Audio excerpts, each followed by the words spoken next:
ओम श्री परमात्मने नमः। श्रीमद् भगवद गीता दूसरा अध्याय। संजय बोले कि पूर्वोक्त प्रकार से करुणा करके व्याप्त और आंसुओं से पूर्ण तथा व्याकुल नेत्रों वाले शोक युक्त उस अर्जुन के प्रति भगवान मधुसूदन ने यह वचन कहा। हे अर्जुन, तुमको इस विषम स्थल में यह अज्ञान किस हेतु से प्राप्त हुआ? क्योंकि ये न तो श्रेष्ठ पुरुषों से आचरण किया गया है, न स्वर्ग को देने वाला है, न कीर्ति को करने वाला है। इसलिए हे अर्जुन, नपुंसकता को मत प्राप्त हो, ये तेरे योग्य नहीं है। हे परम तप, तुझ हृदय की दुर्लभता को त्याग कर युद्ध के लिए खड़ा हो। तब अर्जुन बोले कि हे मधुसूदन, मैं रणभूमि में भीष्म पितामह और द्रोणाचार्य के प्रति किस प्रकार बाणों से युद्ध करूंगा? क्योंकि हे अरिसूदन, वे दोनों ही पूजनीय हैं। इसलिए इन महानुभाव गुरुजनों को न मारकर इस लोक में भिक्षा का अन्न भी भोगना कल्याणकारक समझता हूं। क्योंकि गुरुजनों को मारकर भी इस लोक में रुधिर से सने हुए अर्थ और काम रूप भोगों को ही तो भोगूंगा। और हम लोग ये भी नहीं जानते कि हमारे लिए क्या करना श्रेष्ठ है, अथवा ये भी नहीं जानते कि हम जीतेंगे या हमको वे जीतेंगे। और जिनको मारकर हम जीना भी नहीं चाहते, वे ही धृतराष्ट्र के पुत्र हमारे सामने खड़े हैं। इसलिए कायरता रूप दोष करके उपहत हुए स्वभाव वाला और धर्म के विषय में मोहित चित्त हुआ मैं आपसे पूछता हूं, जो कुछ निश्चय किया हुआ कल्याणकारक साधन हो वे मेरे लिए कहिए। क्योंकि मैं आपका शिष्य हूं, इसलिए आपके शरण हुए मेरे को शिक्षा दीजिए।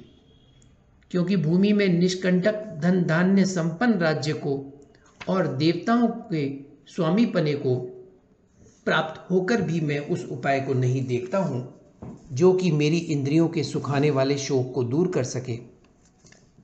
संजय बोले, हे राजन, निद्रा को जीतने वाले अर्जुन अंतर्यामी श्री कृष्ण महाराज के प्रति इस प्रकार कहकर फिर श्री गोविंद भगवान से युद्ध नहीं करूंगा ऐसे स्पष्ट कहकर चुप हो गए। उसके उपरांत हे भरतवंशी धृतराष्ट्र, अंतर्यामी श्री कृष्ण महाराज ने दोनों सेनाओं के बीच में उस शोक युक्त अर्जुन को हंसते हुए से यह वचन कहे। हे अर्जुन, तू न शोक करने योग्यों के लिए शोक करता है और पंडितों के से वचनों को कहता है, परंतु पंडित जन जिनके प्राण चले गए हैं उनके लिए और जिनके प्राण नहीं गए हैं उनके लिए भी शोक नहीं करते हैं। क्योंकि आत्मा नित्य है, इसलिए शोक करना अयुक्त है। वास्तव में न तो ऐसा ही है कि मैं किसी काल में नहीं था, अथवा तू नहीं था, अथवा ये राजा लोग नहीं थे, और न ऐसा ही है कि इससे आगे हम सब नहीं रहेंगे। किंतु जैसे जीव आत्मा की इस देह में कुमार, युवा और वृद्धावस्था होती है, वैसे ही अन्य शरीर की प्राप्ति होती है। उस विषय में धीर पुरुष नहीं मोहित होता है।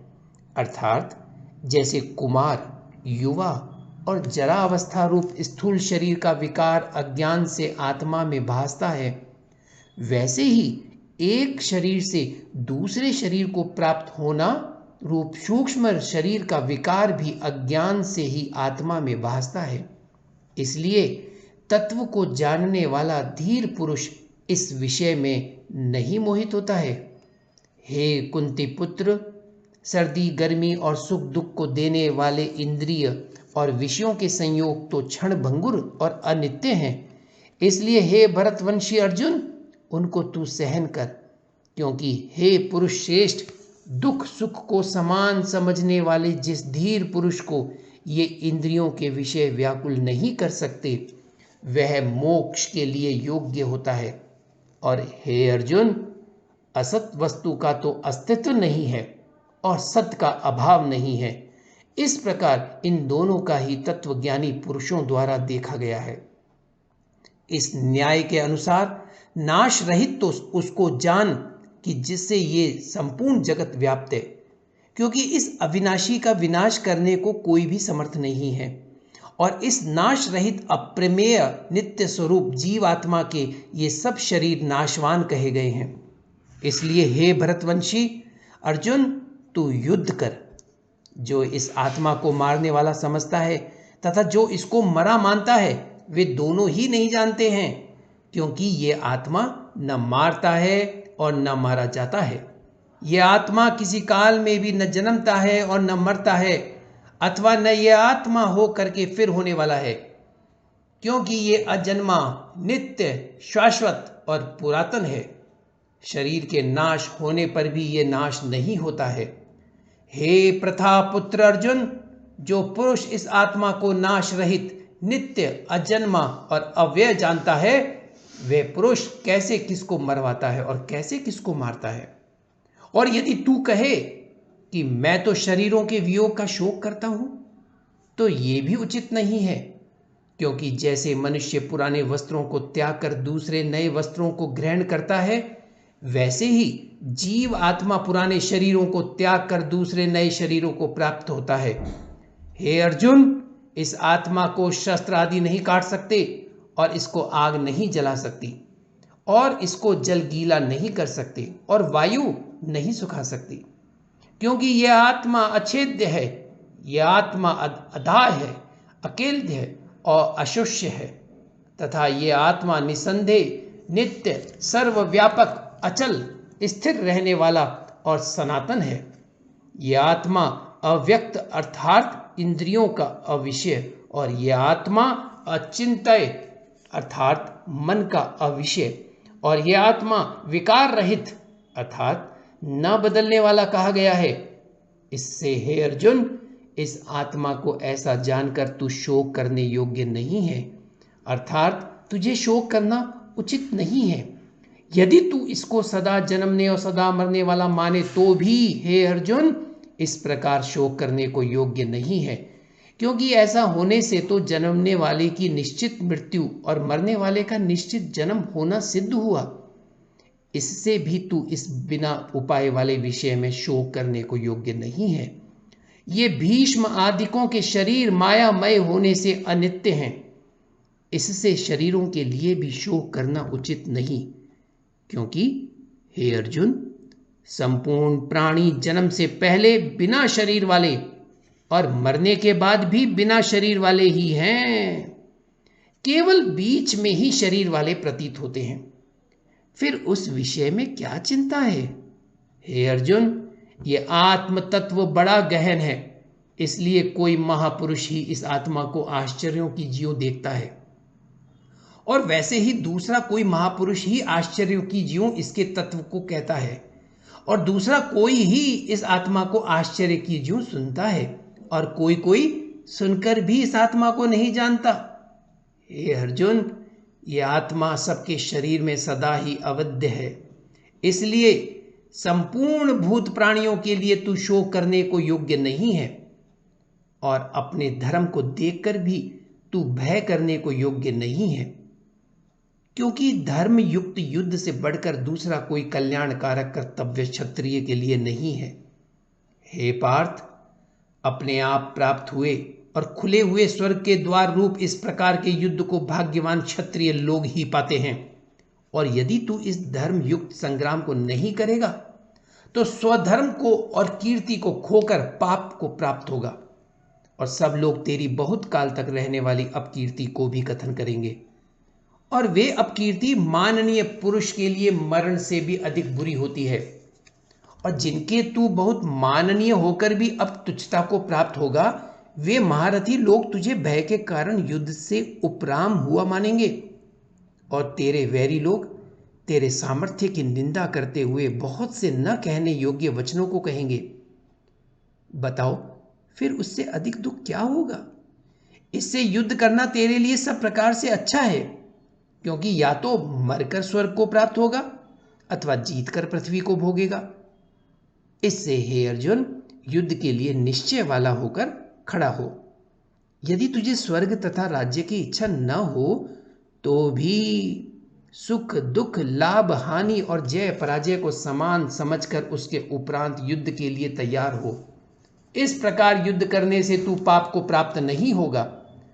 हे पार्थ, ये बुद्धि तेरे लिए ज्ञान योग के विषय में कही गई और इसी को अब निष्काम कर्म योग के विषय में सुन। जिस बुद्धि से युक्त हुआ तू कर्मों के बंधन को अच्छी तरह से नाश करेगा। इस निष्काम कर्म योग में आरंभ का अर्थात बीज का नाश नहीं है और उल्टा फलस्वरूप दोष भी नहीं होता है। इसलिए इस निष्काम कर्म योग रूप धर्म का थोड़ा भी साधन जन्म मृत्यु रूप महान भय से उद्धार कर देता है। हे अर्जुन, इस कल्याण मार्ग में निश्चयात्मक बुद्धि एक ही है और अज्ञानी पुरुषों की बुद्धियां बहुत भेदों वाली अनंत होती है।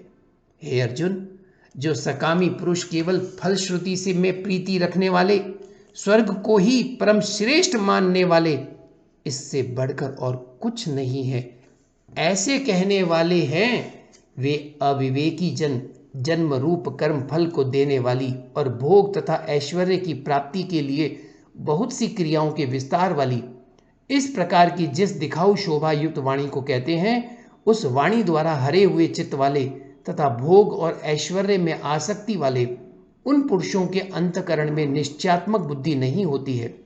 हे अर्जुन, सब वेद तीनों गुणों के कार्य रूप संसार को विषय करने वाले अर्थात प्रकाश करने वाले हैं। इसलिए तू असंसारी अर्थात निष्कामी और सुख दुख आदि द्वंद्वों से रहित नित्य वस्तु में स्थित तथा योग क्षेम को न चाहने वाला और आत्मपरायण हो। क्योंकि मनुष्य का सब ओर से परिपूर्ण जलाशय के प्राप्त होने पर छोटे जलाशय में जितना प्रयोजन रहता है, अच्छी प्रकार ब्रह्म को जानने वाला ब्राह्मण का भी सब वेदों में उतना ही प्रयोजन रहता है।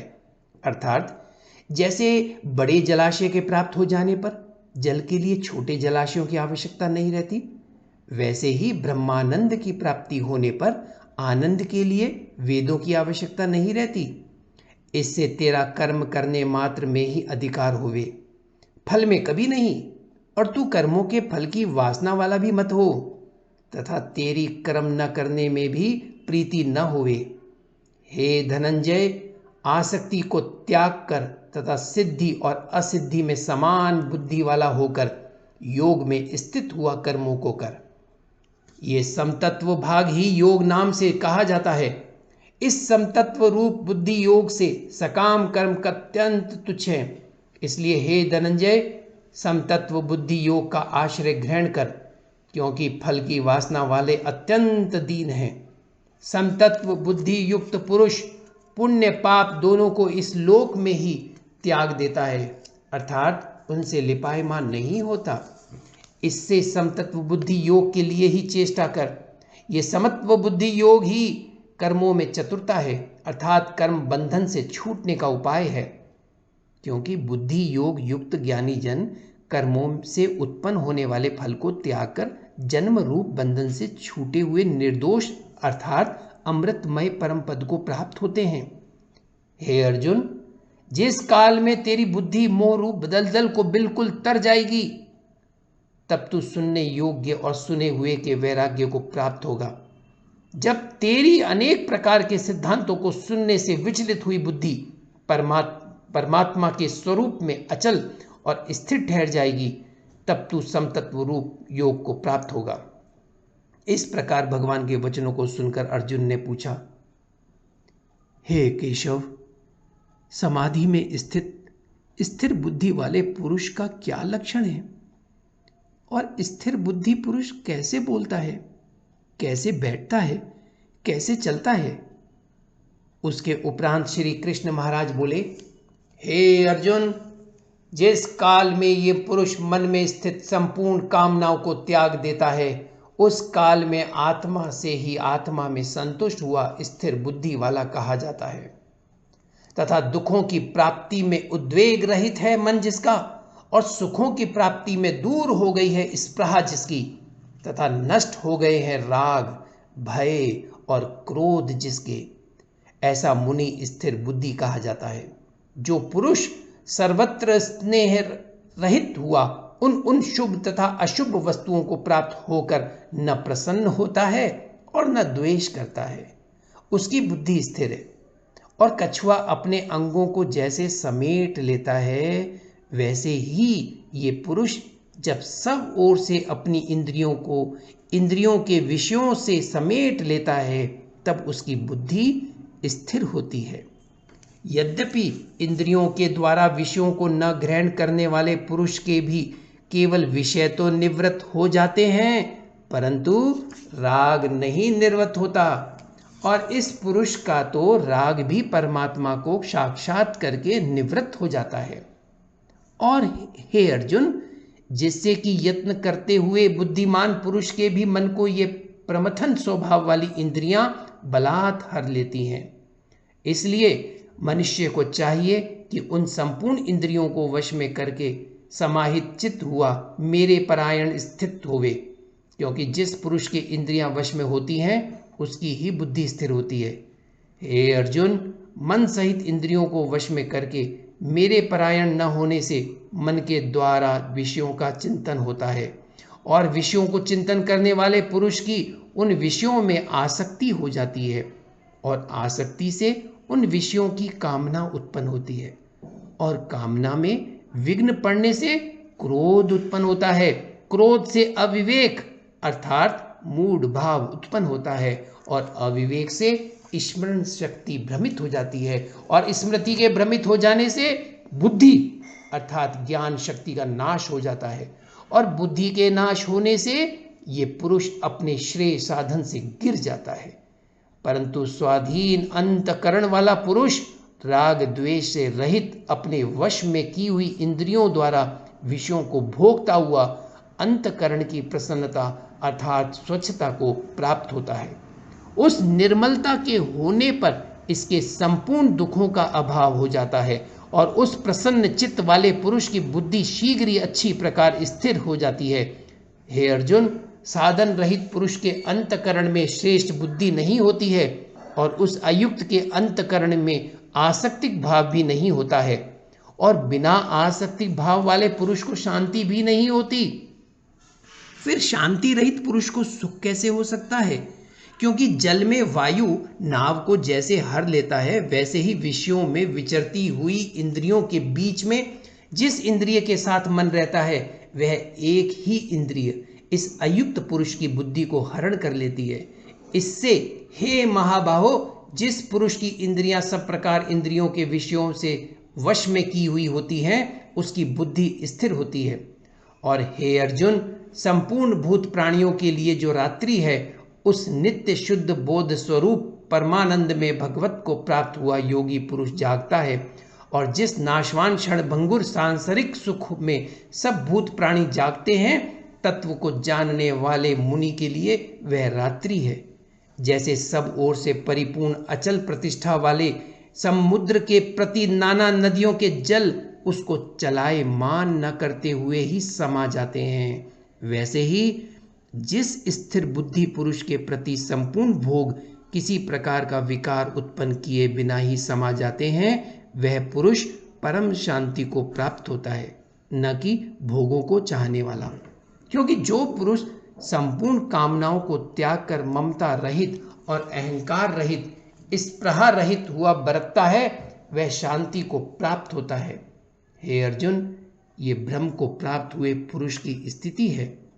इसको प्राप्त होकर मोहित नहीं होता है, और अंत काल में भी इस निष्ठा में स्थित होकर ब्रह्मानंद को प्राप्त हो जाता है। ओम श्री परमात्मने नमः।